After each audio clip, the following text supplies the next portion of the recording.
Well, we're inspecting underneath the truck just because I want to see what I'm up against down here. It has a PTO transmission which powers that PTO shaft next to the drive line. And then up here powers a gearbox which lifts that hydraulic ram. And yeah, that's a lot of grease built up down here.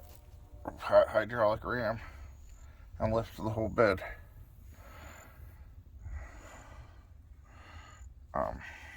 The rear differential has, again, so much grease that, like, it almost looks like the rear end's broke back there, but it's just where the grease broke off the rear end. So exposing the one bolt there, it was so greased up that it was almost touching the U-bolts all the way around. Boy, I can't imagine what that's going to look like once I pressure wash all that off. It's got big giant brake covers. I can't see whether I can't see anything in the brakes on these.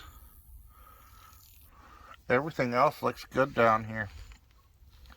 I don't see any messed up springs or spring shackles or anything else to suggest that there's any handling issues. There's some slop, but not a ton. Obviously, these all these U-joints are going to need to be greased up again. But mostly what I'm seeing down here is just a need for a lot of pressure washing. You can see the original red paint on the back of the cab right there. Or I should say at least the last paint job. I don't know if the original color was red. But the front axle looks good down there.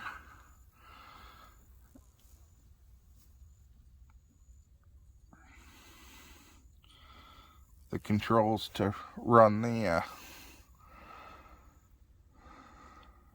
dump look like they've got a slight bend in them, but I don't know if that's not how it was supposed to be, because all that is a push-pull rod, and then the other rod that shifts the transmission in and out down there.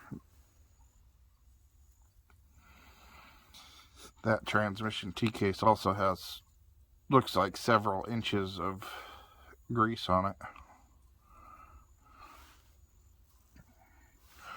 But now I gotta find tires and get that fuel pump taken care of. Maybe even get a carburetor for it, and take this fuel tank off, get it cleaned up.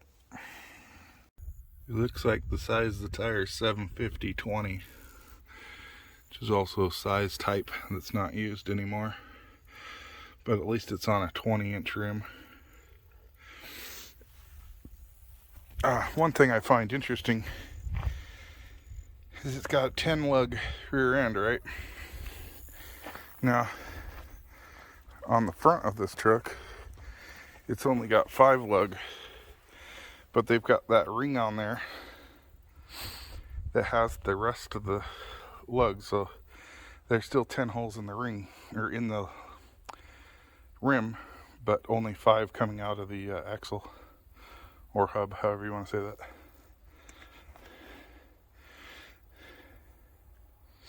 The only body damage I see is that fender, and there's a few little dents. Said there was one in the back of the cab over here. There. Okay, so now I gotta take that fuel pump off. I get the fuel hose off, pull that fuel pump. I bought a new fuel pump off Rock Auto. Went to the local store. I couldn't believe what they wanted. They wanted $80 for the damn fuel pump. Rock Auto, I got it here for, as long as it's the right one. Got the thing here for a lot less than that. I think it was $16 plus another $16 shipping, so it was like 32 bucks.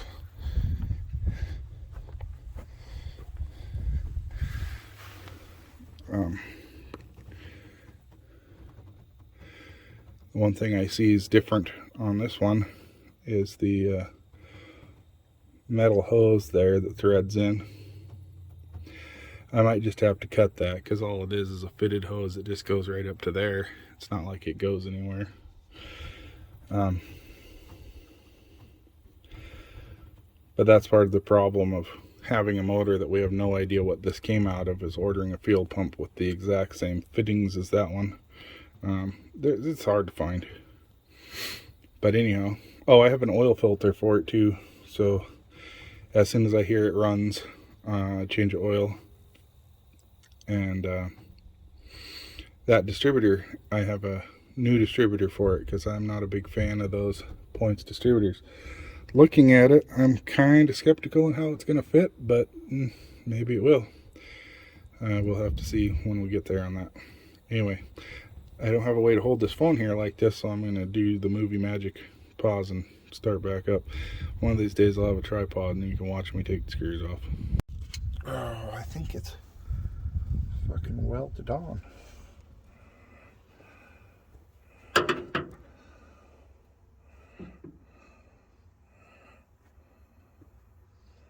What is that?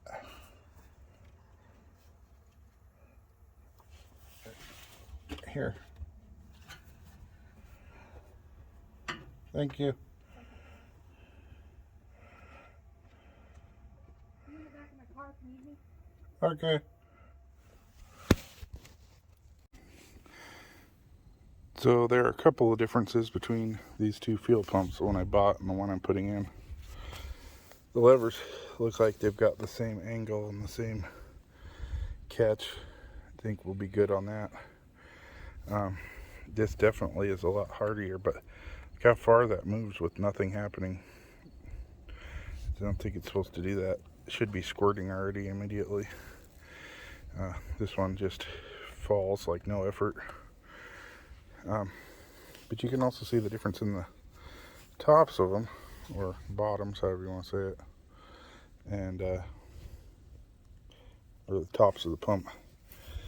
And I'm going to have to figure out a way to get that hose changed because it won't line up with the hard line. We'll probably just put a soft line on it. But anyway, Chevy engineers were so nice to put this bolt here so close to the side of the pump. What I thought was weld was whatever this little fitting is here was popped out and pressed against the bolt. But they put it so close you cannot even get a socket in there. I actually did find a socket that you could fit in there, thanks cheap Harbor Freight crap that so thin it breaks with no effort, but it did fit in there. So if you're trying to finagle one of these out yourself, that socket will fit in there. You just have to find a very, very thin wall one.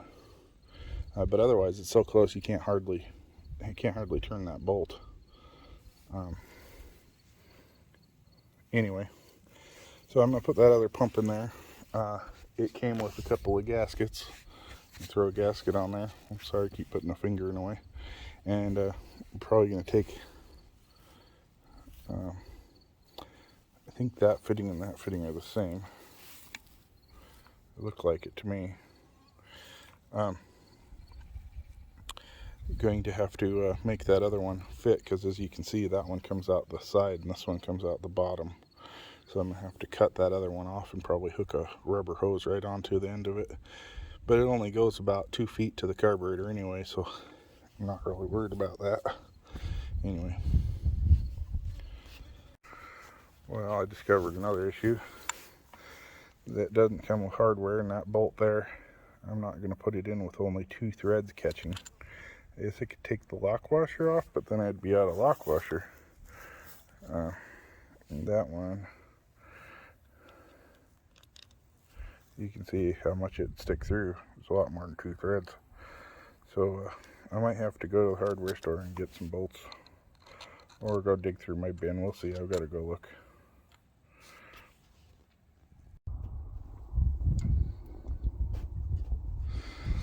And ta-da! There's a fuel pump in there. Movie magic makes it seem like it's the same day, but totally different day. I had to go get bolts for it. I had to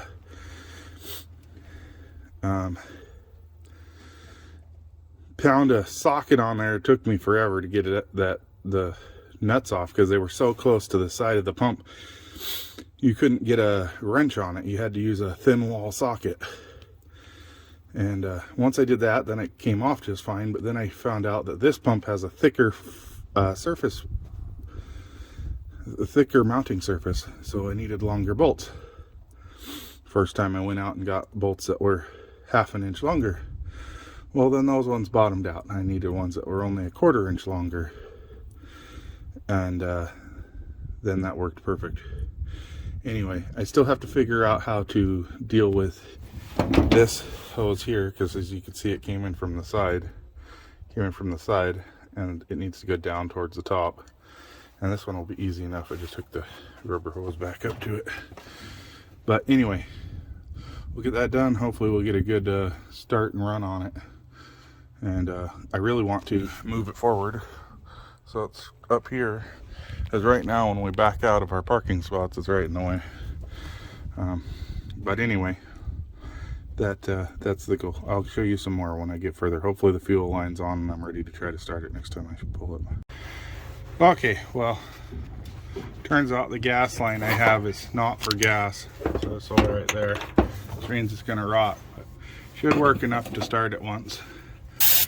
And I'll have to buy some of the right shit. You'd think when a guy sells you a fuel filter, he'd sell you gas line instead of not for gas line.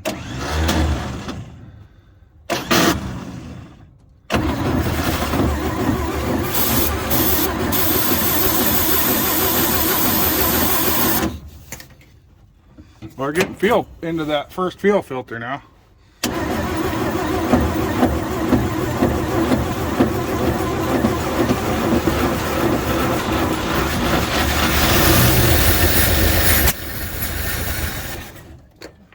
The first fuel filter's taking fuel.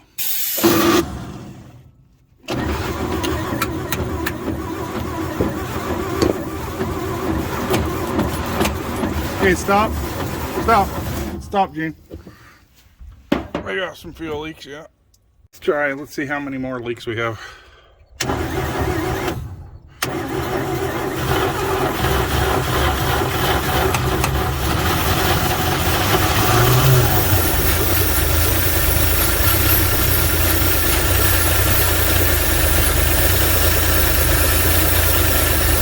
There we go.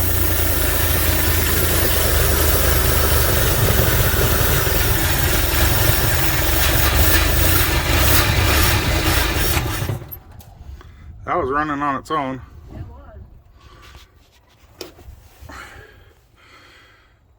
You see if it'll crank back up, see if it'll stay running.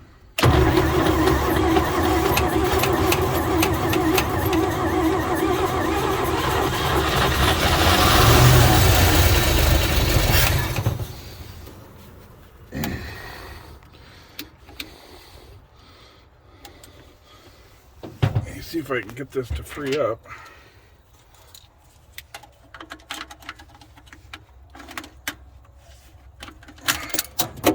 I'll drop those under there again. Try again.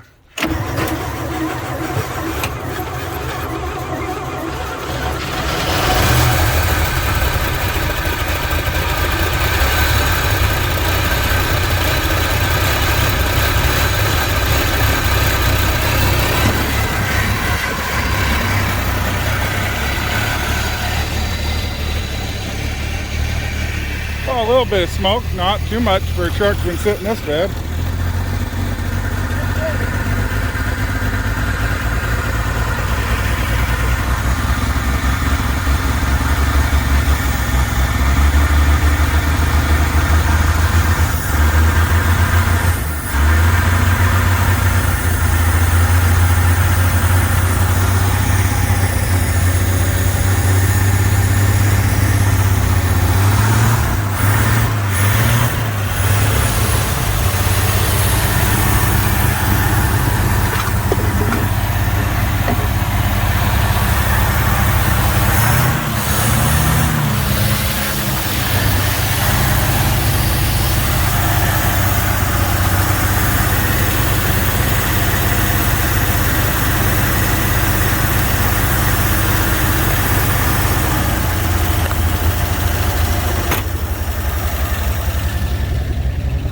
idling down now?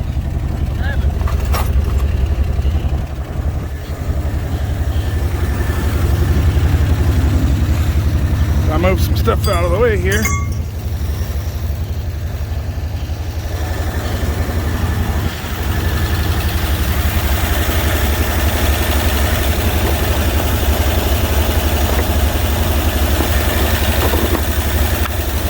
Still leaking a little bit of gas up there, and a tiny bit down here where this fitting is a little bit loose. But other than that,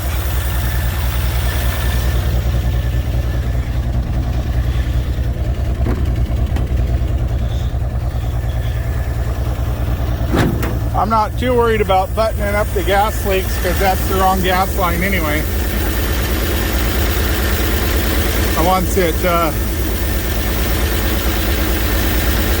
I get some more gas lines, and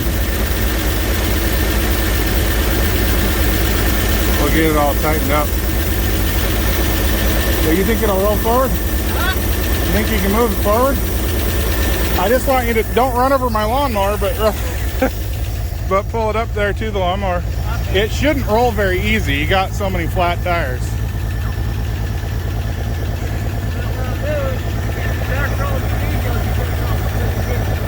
Okay. This will be the first time this truck moves under its own power since probably 22 years ago, maybe more. He's not sure.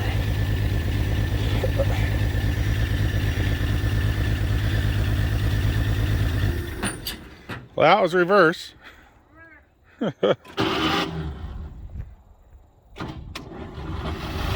I will order a new starter for it now that I know it runs.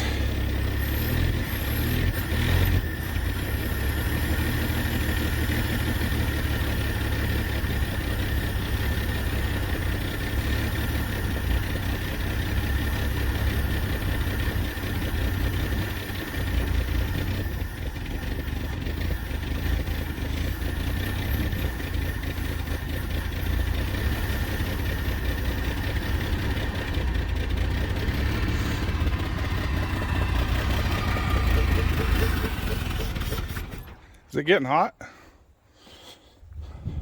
ain't no gauges in here working. Probably. Don't run me over. No, I got a clutch in. I'm gonna give this thermostat a few knocks.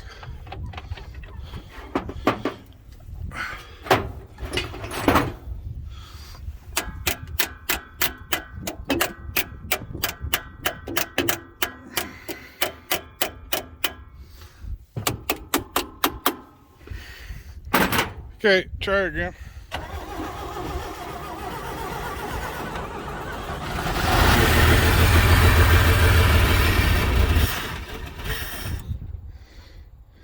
It's definitely not first gear.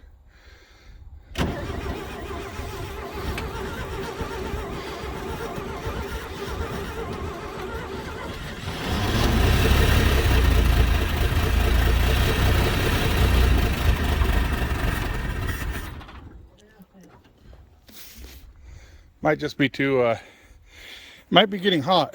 Might be. Gauges don't work, so. Oh yeah, well, that doesn't surprise me. It could be getting hot because the thermostat might be stuck shut. And of course, with it running so lean, it creates a hot condition really fast. Yeah, it does. And that's that would probably be why it won't go on its own. You saw that it moved a little bit in reverse there. He bumped it, and we're of course not 100% sure where shifting or what gear it's in, because there's no indication where it should be on there. And yeah, I don't think any water pumped through that. I think it's all whatever's in the block. It starts to feel hot here on the side here. Yeah, But it's not too bad. but we also don't know which transmission this has to guess what gear it's supposed to be in, so we're making an educated guess. Well, it was in reverse, definitely. I had the wrong side. I need to go up, Yeah, over and up. Up it and over. looked like he tried to put it in third or something like that. That's last time he killed it. Yeah. But I don't want to cook this engine. We'll get it figured out. We'll order a thermostat for it and get the right fuel lines, because this stuff literally says not for fuel. Yeah, I grabbed that. It was cold. Didn't have It ain't any. now. Oh, it's not now. That me banging on the thermostat might have opened it. But anyhow, we got plans for this. I have a new distributor for it. I will be putting a new intake manifold on it and carburetor. I don't know what kind of carburetor I'm going to go with. It might end up with a Weber 2-barrel, or it might end up with 2 Rochester singles. Depends on what intake manifold I end up getting. And of course I'll order a starter. They're cheap enough. But if you're wondering why it takes me 2 to 3 weeks for these short little updates, it's because I'm a poor man. Not one of these millionaires that can pump one of these out a week. But we'll get it there. It'll just take a little longer. I need subscriptions. Get some subscriptions, and we'll be able to monetize the channel and make some money off the channel, and we'll be able to do more of these projects. This old codger over here has several of them around.